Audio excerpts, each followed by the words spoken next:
कि आज मैंने कोई जिंदगी में नेक काम किया था और यार नमाजों का ही अजर है जो अल्लाह ने मुझे दोबारा तौफीक दी है इनसे मिलने के लिए।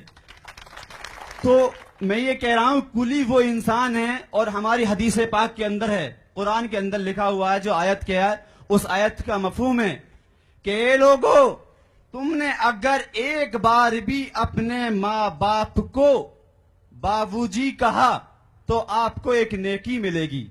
24 घंटे के अंदर आपने मोहब्बत की निगाह से अपने माँ बाप को देखा तो वो उसके लिए आपको नेकी मिलेगी। मेरे मोहतरम बुजुर्ग दोस्तों, यही इंसान जब अपने घर पर जाता है अपने माँ और बाप से बाबूजी कहता है, एक बार एक महीने में आप बार यह करके आ गया, लेकिन जब ये स्टेशन पे आता है और जब पैसेंजर आता है तो पैसेंजर से ये दिन में 1000 बार बाबूजी कहता है। इससे बड़ा और क्या रिश्ता होगा एक कुली और एक पैसेंजर के बीच। कुली वो है जिसको अगर कोई लाचार है तो उसको गाड़ी तक भी पहुंचाता है, सीट पे भी पहुंचाता है, और बाबूजी कहता है, उसका थूक भी सूख जाता है।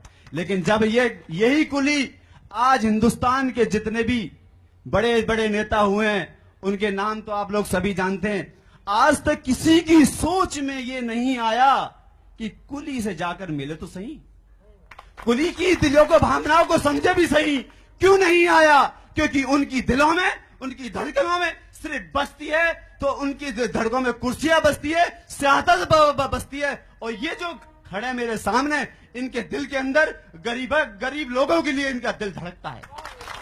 और यही हिंदुस्तान सारी चीजें जानता है, पहचानता है। आज मैं कुलियों से भी नहीं बल्कि पूरे हिंदुस्तान से कहना चाहता हूं कि पहचानो उस इंसान को, पहचानो उस इंसान के दिल को जो अल्लाह ने तुम्हारे देश, तुम्हारे जहनों में उसको भर दिया है और तुम्हारे सामने है। लेकिन ऐसी अंधेपन में भी मत जाओ मेरे दोस्तों जहां तुम्हें कोई सच्चाई नहीं दिखाई दे, लेकिन सच्चाई सबको दिखाई दे रही है और उस सच्चाई के सहारे चलो, क्योंकि जिंदगी में नाव जो चलती है वो कागज की नहीं चलती, उस पर कागज का सफर भी नहीं होता है। सफर तो मेरे मोहतरम दोस्तों उसी